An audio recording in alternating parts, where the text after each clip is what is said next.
Amados, bom dia. Hoje é dia 2 de junho do ano da graça de 2026.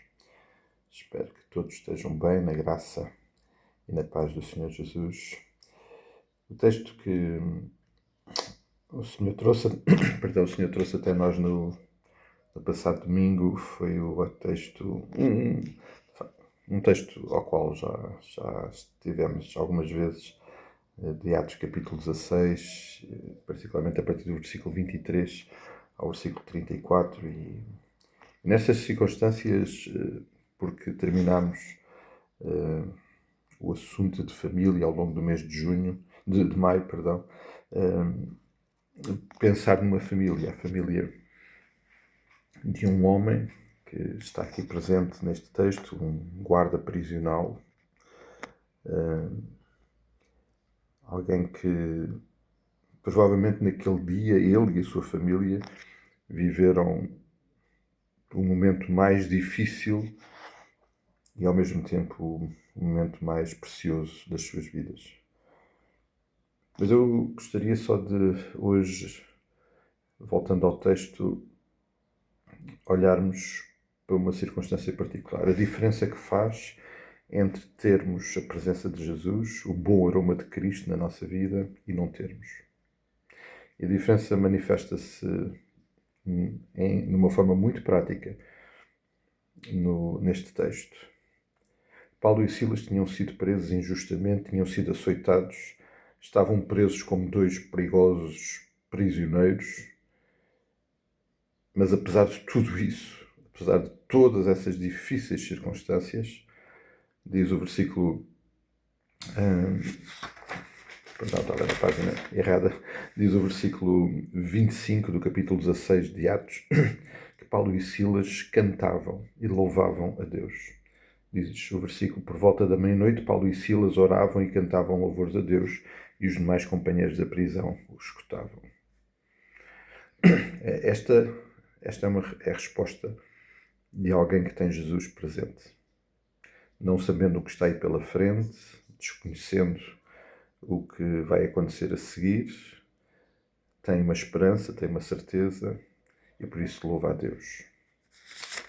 Este guarda prisional, sem Cristo, perante uma situação igualmente difícil e catastrófica, e a situação foi que, como diz o texto, houve um terremoto e as portas abriram-se, e na mente dele, sendo eu responsável pela segurança daquele estabelecimento prisional, a vida dele terminava, as consequências eram por demais terríveis.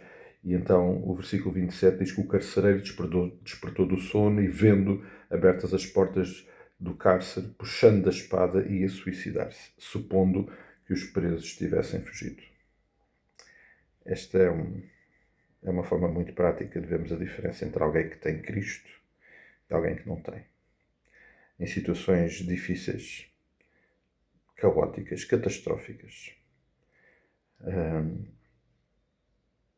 com Cristo, com o bom aroma de Cristo, mesmo não sabendo o que está a acontecer, mesmo estando a sofrer numa situação que tudo tenha contornos de injustiça, a reação é louvar a Deus. Paulo e Silas deixam-nos esse bom exemplo. Infelizmente, estamos rodeados de muitas pessoas que, sem Cristo, e às vezes por circunstâncias bem menos graves do que esta, bem menos graves, perdem a esperança e algumas, infelizmente, tiram a sua vida, mas outros, não fazendo isso ativamente num momento, vão como que suicidando diariamente, sofrendo e caminhando longe de Deus, sem esperança, sem rumo, sem salvação, sem propósito de vida. E de facto isso é como que um suicídio diário, viver dessa forma. Esta diferença é muito evidente. Por um lado, precisamos de compreender que todos nós que temos Jesus no coração, precisamos em situações idênticas ter esta resposta de Paulo e Silas. Por outro lado, precisamos ter olhos, corações cheios de compaixão por aqueles que sem Cristo vivem este drama diariamente. E precisamos de olhar para eles com muita compaixão, da mesma forma que Jesus olha para eles. E precisamos de ser o grito de Deus para as suas vidas, tal como Paulo e Silas foram para a vida deste guarda prisional. Eu creio que vale a pena considerar este aspecto do texto aqui presente, considerá-lo seriamente e pensar o que é que o Senhor quer falar connosco através desta realidade bem explícita neste texto.